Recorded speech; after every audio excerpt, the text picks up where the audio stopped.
Hello viewer, welcome back my YouTube channel. আজকে নতুন একটি রেসিপি নিয়ে হাজির হয়েছি। রেসিপিটি হচ্ছে চিতই পিঠা। এই চিতই পিঠা আমি বানিয়ে দেখাবো আতপ চালের গুঁড়ো দিয়ে। অনেকে এই পিঠা বানালে পিঠাটি ফুলে না। আমার ভিডিওর মতো বানিয়ে দেখবেন, আপনাদের চিতই পিঠাও ফুলবে। সো আর দেরি না করে যাওয়া যাক মূল ভিডিওতে। আমার চ্যানেল নতুন হয়ে থাকলে চ্যানেলটি অবশ্যই সাবস্ক্রাইব করবেন।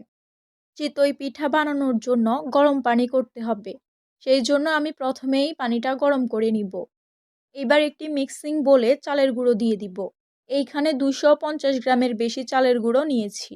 আপনারা আপনাদের প্রয়োজন অনুযায়ী চালের গুঁড়ো নেবেন।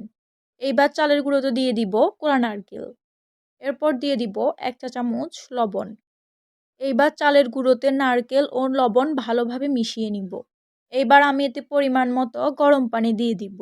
শুরুতেই বেশি পানি দিব না, অল্প অল্প পানি দিয়ে চালের গুঁড়ো মিক্স করে নিব।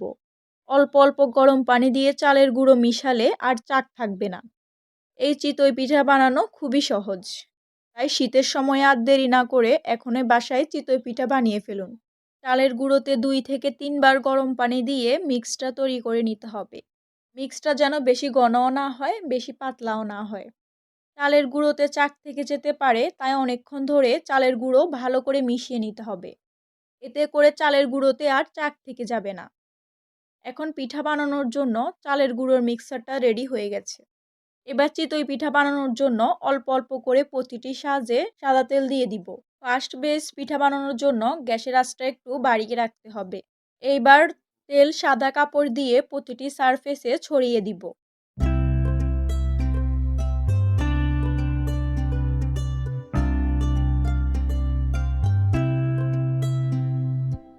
সাজটা যখন গরম হয়ে যাবে তখন আমি এতে দিয়ে দিব পরিমাণ মতো চালের মিক্সার।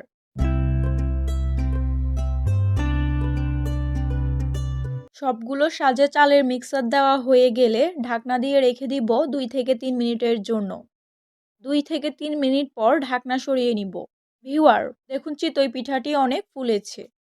আপনারা আমার মতো ফলো করে পিঠা বানালে আপনাদের পিঠাও ফুলবে। এবার ছুরির সাহায্যে পিঠাগুলো তুলে নিব। সবগুলো পিঠা তুলে নেওয়া হয়ে গেলে একইভাবে অন্য পিঠাগুলোও দিয়ে দিব। এখন বানানো হয়ে গেল চিতই পিঠার রেসিপি। ভিডিওটি ভালো লেগে থাকলে লাইক, কমেন্ট, শেয়ার ও সাবস্ক্রাইব করবেন। ধন্যবাদ।